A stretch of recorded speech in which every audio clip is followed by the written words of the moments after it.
यतिखेर हाम्रो बीचमा नेपाल कम्युनिस्ट पार्टी एमालेका नेता टोपबहादुर रायमाझी हुनुहुन्छ। टोपबहादुर रायमाझी, हजुर, अब तपाईँ माओवादी केन्द्रमा फर्कन चाहनुहुन्थ्यो, अदालतले तपाईँलाई झापड हान्यो होइन, पुनर्वाली गरेन? होइन, बिल्कुल हामी माओवादी केन्द्रमा फर्कन चाहन्नौँ होइन। हामीले माओवादी केन्द्र र एमाले दुईटै पार्टी मिलाएर हामी नेपाल कम्युनिस्ट पार्टी नेकपा बनाइसकेका थियौँ।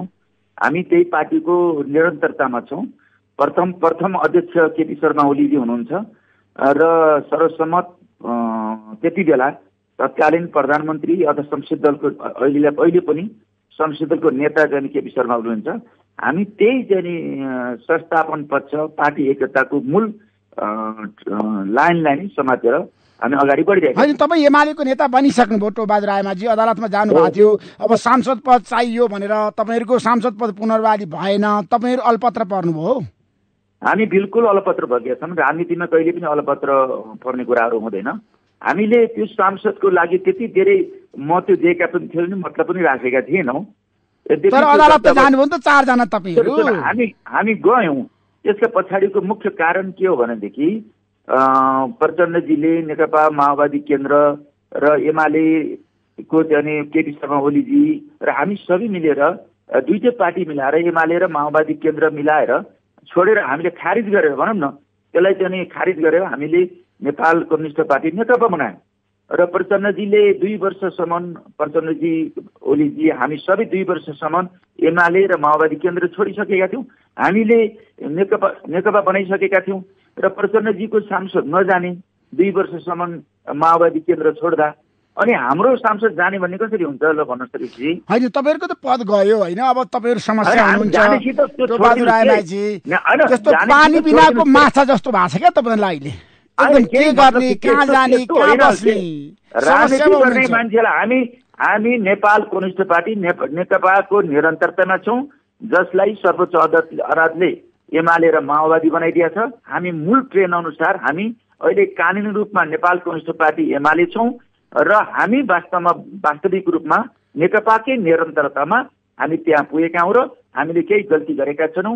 हामीलाई अहिले पनि सही लागेको छ र सर्वोच्चले कहिले चाहिँ माओवादी केन्द्रमा जाऊ, कहिले एमालेमा जाऊ, कहिले चाहिँ के यस्तो किसिमको जो निर्णय गरिदिन्छ नि, कहिले चाहिँ टिको लगाएर चाहिँ प्रधानमन्त्री तोकेर पठाइने सर्वोच्च अदालतले तपाईँको संसद राजनीतिक पार्टीहरू छन्, तिनको औचित्य समाप्त पारिदिएन, यो संविधानको औचित्य समाप्त पारिदिएन। यस्ता किसिमका निर्णयहरू सधैँ भइरहन्छन्। तपाईँहरू सङ्कटमा हुनुहुन्छ राजनीति रूपमा, अब तपाईँहरूको न विचार छ न तपाईँहरू नेतृत्वमा हुनुहुन्छ। आज माओवादी केन्द्र सरकारमा छ, तपाईँहरू सडकमा हुनुहुन्छ। होइन भाइ, अरू यसभन्दा पहिले हामी चाहिँ सरकारमा थियौँ, त्यसो अरू सडकमा हुनुहुन्थ्यो नि। सडकमा भएका मान्छे सरकारमा जान सक्दैनन्। यो सधैँ सरकारमा जानुपर्छ, यो उतार चढाव भइरहन्छ। त्यही पनि यो सरकार जो बनेको छ यो त चाहिँ संसदले बनाएको होइन, जनप्रतिनिधिले बनाएको होइन, राजनीतिक पार्टीहरूको छलफलबाट बनेको होइन। यो त चाहिँ के प्रमादेश मार्फत, जनादेश मात्र होइन, जनप्रतिनिधि मात्र होइन, जनप्रतिनिधि र जनताको जनादेशलाई औचित्य समाप्त गरेर, राजनीतिक पार्टी र संसदको औचित्य समाप्त गरेर सर्वोच्च अदालतले प्रमादेश मार्फत टिको लगाइदिएर पठाएको सरकार हो। यो चाहिँ कठपुतली सरकार हो। यो वास्तवमा भनेदेखि यो नेपालको इतिहासमा एक प्रकारले गर्ने धब्बा हो। कसरी धब्बा? कालो धब्बा। शेरबहादुर बनाएको उहाँले संसदमा विश्वासको मत लिँदाखेरि 165 मत प्राप्त गर्नुभएको छ नि, त्यो कुरा बिर्सनुभयो? तपाईँलाई थाहा छ कि चाहिँ राजनीतिक दल सम्बन्धी नियम, देशको संविधान, देशको कानुन, देशको राजनीतिक दल सम्बन्धी ऐन छ, त्यो अन्तर्गत राजनीतिक दलहरूलाई चाहिँ व्हिप लाग्दै लाग्दैन, व्हिप नलाग्ने अनि पछि टिको लगाएर चाहिँ परमादेश मार्फत प्रधानमन्त्री पठाइदिने, कमसे कम संसद पुनर्स्थापना अघि विगत हुनु हो भन्ने कुरा एउटा मध्ये एउटा पठाइदिने कुरा लो त्यतिसम्मलाई जायज मान्न सकिन्छ। ल एउटा बनाउन सक्छ उसले सर्वोच्चले, तर टिको लाग्छ प्रधानमन्त्री पठाइदिने भने त संसदको औचित्य के भयो? अरू त्यसमा पनि व्हिप पनि नलाग्ने, यो संसदीय भनौँ न एउटा खालको बहुदलीय प्रतिस्पर्धामा जाने संघीय गणतन्त्रमा यस्तो हुन्छ, लोकतन्त्रमा यस्तो हुन्छ। यो दुनियाँको इतिहासमा यस्तो प्रमादेश मार्फत टिको लगाएर प्रधानमन्त्री पठाइदिने, संसद र संविधानलाई खिल्ली उडाउने काम गर्नुहुन्छ सर्वोच्चले। यो त इतिहासमा एकचोटि दर्ज हुनेछ, यो इतिहासमा ठुलो मूल्याङ्कन हुनेछ। यसको विषयमा छलफल हुन्छ। हैन टोपबहादुर रायमाझी, अब तपाईहरूले जुन कुरा गरिरहनु भएको छ, तर्क गरिरहनु भएको छ, नेपालको संविधान 2072 तिर म तपाईँलाई लिएर जान चाहन्छु। संविधानको धारा 76 को 5 लाई तपाईँ अध्ययन गर्नुहोस्। त्यहाँ स्वतन्त्र सांसद देशको प्रधानमन्त्री बन्न सक्छ भनेको छ नि। त्यसो भए शेरबहादुर देउपाती स्वतन्त्र सांसद हो, नेपाली काङ्ग्रेसको चाहिँ त्यो नेता र संसद दलको नेता होइन। उहाँ दलीय व्यवस्थालाई मान्नुहुन्न। कुनै स्वतन्त्र सांसद होइन, स्वतन्त्र सांसद त होइन उहाँ त, तर स्वतन्त्र सांसद पनि प्रधानमन्त्री बन्न सक्छ। दलीय मान्छे मात्रै, दलीय प्रतिनिधित्व गर्ने नेता मात्रै होइन। होइन संविधानमा तपाईँले राखेको भने तपाईँले बनाएको संविधानमा स्वतन्त्र सांसद प्रधानमन्त्री बन्न सक्ने लेखेको छैन त। त्यो कुरा तपाईँ बिर्स नि टोपबहादुर रायमाझी। मेरो कुरा सुन्नुहोस् न ऋषिजी, तपाईँले पनि राम्ररी पढ्नुहोस्। होइन मैले पढेको छु, संविधानलाई राम्रोसँग पढेको छु। तपाईँलाई म संविधानको धारा धारा छ नि, बहस गर्न तयार छु, आउनुहोस् बहस गरौँ। गरौँला, चाहिँ कुनै दिन रिपोर्टर क्लासमा बोलाउनु होला त गरौँला। तर अहिले मैले भन्न खोजेको अहिले बहस गरेर त्यति सम्भव छैन। तर मैले यति मात्रै भन्न चाहन्छु, एउटा तर्क राख्न चाहन्छु। त्यो कुरा के हो भने यो चाहिँ लोकतान्त्रिक गणतन्त्रलाई अथवा भन्नुहोस् संविधानलाई, देशको कानुनलाई, देशको ऐनलाई खिल्ली उडाउने काम भएको छ। तपाईँको चाहिँ क्षेत्र 2, 3, 4 जो छ नि, अबका समयहरूमा, अबका दिनहरूमा जो किसिमको हामीले सरकार बनाउने कुरा अभ्यास गर्नेछौँ। अब 2, 3, 4 मा कोही जानेवाला छैन। अब 5 मा जान्छ र संसद किन बेच गर्ने, खरिद बिक्री गर्ने र हुइपे नलाग्ने भइसकेपछि अन्त के जाने, त्यही खरिद बिक्रीमा जान्छ। त्यही खरिद बिक्रीलाई बनाइया हो, दलीय किसिमको चाहिँ अनुशासन मान्न नपर्ने भन्ने बनाइया हो। त्यो त के हो भनेदेखि दलीय प्रतिनिधित्व जुटाउन सकेमा स्वतन्त्र सांसद पनि चाहिँ प्रधानमन्त्री बन्न सक्छ। दलीय सांसद हुइप नलिने भन्ने होइन। यस्तो हुइप नलिने कोही, तर शेरबहादुर देउवाले त समर्थन जुटाउनु भयो नि त। 149 जना सांसद आफ्नो पक्षमा पुर्याउनु भयो नि त। अब सर्वोच्चले त्यसलाई कारवाही हुइप पनि नलाग्ने भन्ने पनि हुन्छ। हुइप नलाग्ने भन्दा पहिले चाहिँ कसैलाई प्रधानमन्त्री बनाउनको लागि अरूले प्रतिस्पर्धा जान नपाइने, हुइप पनि नलाउने, टिको लाएर पठाउने, त्यसैलाई प्रधानमन्त्री बना। तेरो संसदको पनि केही काम छैन, राजनीतिक पार्टीको पनि केही काम छैन। त्यसकारण यो दलीय व्यवस्था होइन, यो प्रतिस्पर्धाबाट जाने होइन। यो त के छ भने टिको लाएर पठाइदिने, यो निरङ्कुश व्यवस्था भन्ने साबित गरेछ।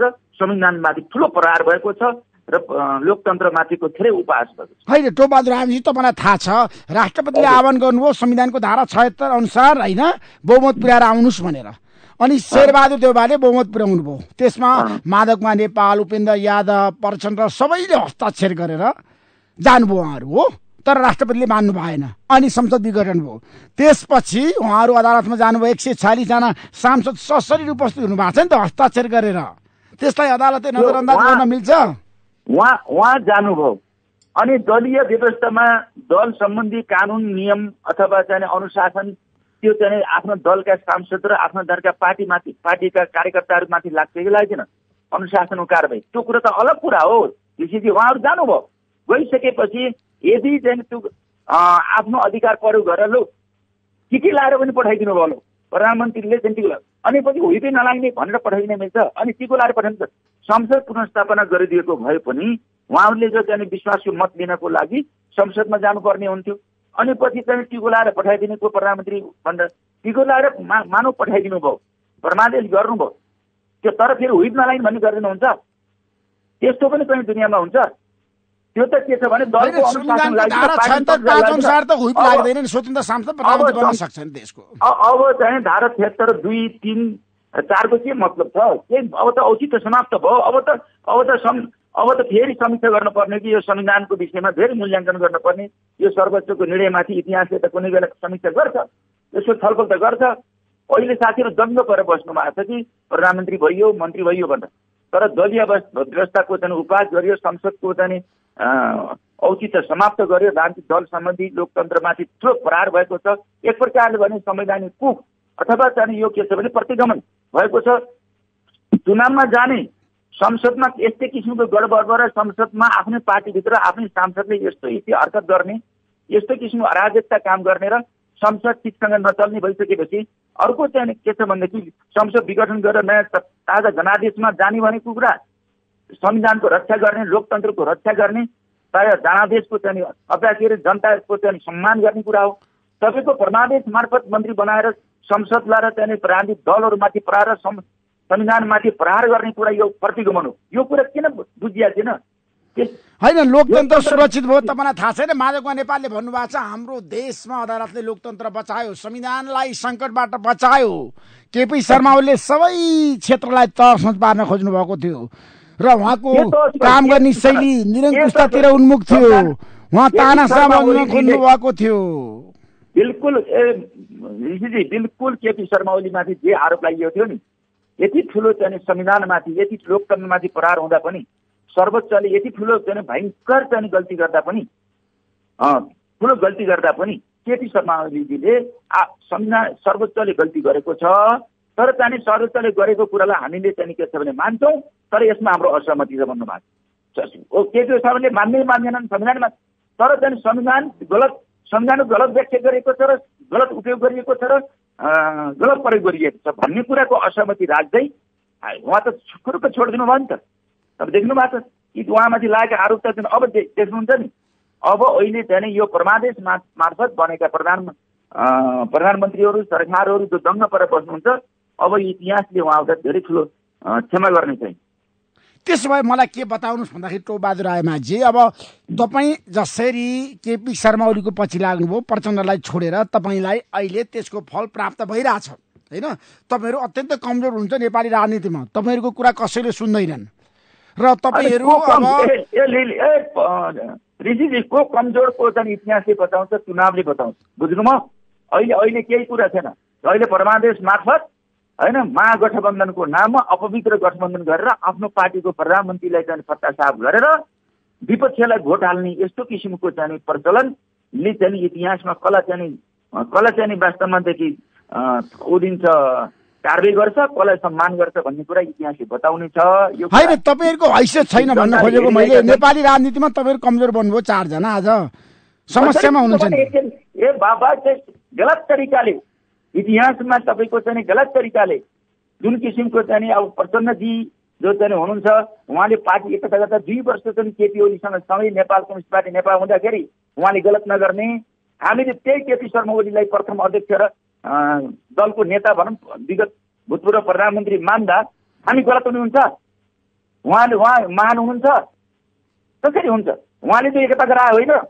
अनि उहाँलाई कसैलाई प्रधानमन्त्री, कसैलाई पार्टी अध्यक्ष होइन, पार्टी कसले फुटायो? केपी शर्मा ओलीले फुटाएको होइन? त्यो कुरा बिर्सिनु तपाईँ। बिल्कुल गलत हो। बखडा जितेर प्रधानमन्त्री र पार्टी अध्यक्ष नपाएको कारणले म भन्छु, कसैलाई प्रधानमन्त्री चाहियो, कसैलाई पार्टी अध्यक्ष नपाएको कारणले चाहिँ फेरि फर्केर आफ्नो गोठमा जानुभयो, बखडा जितेर गोठ जानुभयो। हामी त प्रथम अध्यक्ष, संसद दलको नेता, भूतपूर्व प्रधानमन्त्री केपी शर्मा ओलीलाई चाहिँ सबैले मानेको, माधवजीले मान्नुभयो, प्रचण्डजीले पनि मान्नुभयो, सबैले मानेर हामी चाहिँ त्यही बसिरहेको। हामी त पार्टी एकताकै निरन्तरतामा छौँ। उहाँहरू छोडेर कता कता जानुभयो। उहाँहरू चाहिँ कोही प्रधानमन्त्री अनि पछि सडकबाट प्रधानमन्त्री बन्नुहुन्छ, कोही चाहिँ पार्टी प्लेसबाट पार्टी अध्यक्ष बन्नुहुन्छ, यस्तो पनि हुन्छ। त्यसो भए मलाई के बताउनुहोस् भन्दाखेरि मेरो प्रश्न कहाँनिर भन्दाखेरि अब तपाईँहरूलाई एमाले पार्टीभित्र कुरा गर्दाखेरि एकता हुँदाखेरि जेठ 2 मा पार्टी फर्काउँदैछ 2075 सालमा। त्यतिखेर तपाईँहरू न केन्द्रीय सदस्य न स्थायी समिति रहनुहुन्छ, पार्टीभित्र तपाईँहरूको अभिगत गरेको एउटा सानो कुरो त सच्याउने ऋषिजी। पहिला चाहिँ के छ भनेदेखि नेकपा एमाले 10औं राष्ट्रिय महाधिवेशन आयोजक समितिलाई 3 दिन भन्यो होइन? तपाईँलाई थाहा छ 3 दिन भनौँ कर्णालीको चाहिँ प्रदेश सांसदहरूलाई कारवाही गर्दा हामीले जुन 10औं राष्ट्रिय महाधिवेशन आयोजक समितिले कारवाही गरेको थियो त्यसलाई 3 दिन नेकपा एमालेलाई अथवा चाहिँ 2075 डेट 2 भन्दा अगाडि 300 हिजोको चाहिँ फैसलाले त फेरि कर्णालीका चाहिँ उसलाई त्यही 10औं राष्ट्रिय महाधिवेशन आयोग समितिले कारवाही गरेको कुरा त फेरि स्वीकार गरे हेर्नुहोस् त। त्यस्तै स्वीकार चाहिँ भोलि जाने हामीले पनि गर्छ, गल्ती गरेका छ नि। त्यही न, यदि चाहिँ 10औं राष्ट्रिय हामीले पनि जितेको हो, यसपालि तपाईँले ख्याल गर्नुहोस्। हामीले 10औं राष्ट्रिय महाधिवेशन आयोग समितिलाई हेलो हजुर सुनिरहेको छु टोपबहादुरजी, हामीलाई 10औं राष्ट्रिय महाधिवेशन आयोग समितिलाई 3 दिन भन्यो। फेरि चाहिँ कर्णालीका सांसदहरू कारवाही भएका चाहिँ फेरि चाहिँ उनलाई चाहिँ रिचेक गरिदियो। नेकपा एमालेको केन्द्रीय समिति होइन यो 10औं राष्ट्रिय महाधिवेशन, हामीले 3 दिन भन्यो। तर चाहिँ हिजो किनेर फेरि के छ भन्नुहुन्छ भने त्यो कारवाही त सदर गरिदियो नि। त्यसो भए हामी के छ भन्नुहुन्छ भने अब हामीलाई पनि त्यसो गर्नु पर्यो नि त। उसले कस्तो चाहिँ नाटक गरिरहेको थियो हेर्नुहोस् त। हामी त हिजो 10औं राष्ट्रिय महाधिवेशनलाई 3 दिन भन्यो त, लो त 3 दिन त्यसो भए चाहिँ हामी त नेकपाकै निरन्तरतामा हामी त एमाले भएका हौँ, हामीलाई स्वीकार गरिदिनुहोस् भने जो त भन्दा उतातिर हामीले जित्नु पनि हाम्रो जित हो। हामीले त्यो प्रश्न उठायो नि, ठिक छ, हामीलाई चाहिँ कार्य गर्ने ठिकै छ। तर यो यस्तै जस्तै जुन किसिमको प्रमादेश मार्फत प्रधानमन्त्री बनाउने कुरा र व्हिप नलाग्ने त्यो चाहिँ क्षेत्र 5 मा भन्ने जो भनिएको छ, यो संसदीय व्यवस्थाको, यो लोकतन्त्रमाथिको यो ठुलो प्रहार हो। यो चाहिँ वास्तवमा संविधान खारिज गराउने र चाहिँ प्रत्येक गराउने ठुलो चाहिँ एउटा चाहिँ षड्यन्त्र हो। यसमा कहाँ कोबाट कसरी चाहिँ परिचालन भएको छ, यसको ठिक किराफार गरिन्छ, यसको अध्ययन गरिन्छ, नेपाली जनतालाई बुझाइन्छ। र अझै पनि मैले के भन्छु भने बिचकिएर गएका यो पद र प्रतिष्ठाको लागि गएका प्रधानमन्त्री र पार्टी अध्यक्षको लागि साथीहरू पार्टी छोडेर बगडातिर गएका साथीहरूलाई पनि हामीले ठिक ट्र्याकमा ल्याएर नेपालको कम्युनिस्ट आन्दोलनलाई एकीकृत। अहिले नेपालका कम्युनिस्ट आन्दोलनको कुरा गर्दाखेरि तपाईँहरूको कुरा गर्दाखेरि ध्वस्त पार्नुभयो, तपाईँहरूले कम्युनिस्टहरूलाई होइन सिद्ध्याउनु भयो, समाप्त पार्नुभयो, सडक छाप बनाउनु भयो। केही सडक छाप छैन, केही मित्र सडक छाप छैन। एकपटक प्रतिपक्षमा, त्यो पनि अदालतको प्रमादेशको मार्फतबाट एकपटक प्रतिपक्षमा बस्नु पर्दा त्यति हामी धराशायी भन्दा हुनु पर्दैन। त्यसो भए त चाहिँ यसभन्दा पहिले चाहिँ वर्षौँसम्म नेपाली काङ्ग्रेस चाहिँ प्रतिपक्षमा थियो, धराशायी भएको थियो, अहिले सरकारमा गएको छ, त्यो पनि प्रमादेश मार्फतबाट। तर हामी त त्यो प्रमादेश हामीले चाहेको छैन, हाम्रो त्यसको विरोध छ। हामीले त्यो निर्णयमा संविधान होइन। मलाई के बताउनुहोस् जाँदा जाँदै मलाई के बताउनुहोस् भन्दाखेरि एमाले भित्र केपी शर्मा ओली र माधव नेपालको बिचमा सम्झौता भयो, एकता भयो भने तपाईँहरूको अवस्था के हुन्छ? तपाईँहरू नयाँ पार्टी गठन गरेर जानुहुन्छ, एमालेमै रहनुहुन्छ? किन जाने? हामी विगत कम्युनिस्ट ध्रुवीकरणको पक्षमा छौँ। हामी माधवजी पनि चाहिँ पहिलाकै चाहिँ नेता हो, हाम्रो नेता हो होइन, उहाँ पनि विगत चाँडो सायद चाहिँ अब ध्रुवीकरण आउनुहुन्छ। म त भन्थ्यो प्रचण्डजी पनि ध्रुवीकरण आउनुपर्ने हुन्छ। उहाँले जे जति कारणले अब देख्नुभयो नि त, उहाँले प्रधानमन्त्री भन्छ कि भन्ने सायद चाहिँ उहाँले चाहिँ त्यो हरकत गर्नुभयो, त्यो कदम चाल्नुभयो, उहाँले पनि त्यसलाई सच्याएर फेरि यो चाहिँ त्यो परमादेश मार्फत चाहिँ यो सरकारमा जाने कुरा, यो त लाजमर्दो कुरा हो, यो त शर्म आउने कुरा हो। यसरी पनि हुन्छ? जनताका जनादेश प्राप्तबाट वाला मान्छे संविधान र चाहिँ कानुन र जनताको जनादेश प्राप्तबाट हुन पर्नेमा प्रमादेशबाट प्रधानमन्त्री बन्ने सरकार बनाउने, योभन्दा विज्ञति के हुन सक्छ? बरु चुनावमा जाने हिम्मत गर्नु पर्थ्यो उहाँहरूले। थ्याङ्क यू सो मच टोबाद रायमाझी, समय दिनुभयो नेपाली बसलाई। तपाईँलाई म धेरै धेरै धन्यवाद दिन चाहन्छु। ल, यति चाहिँ धन्यवाद, तपाईँलाई पनि धन्यवाद।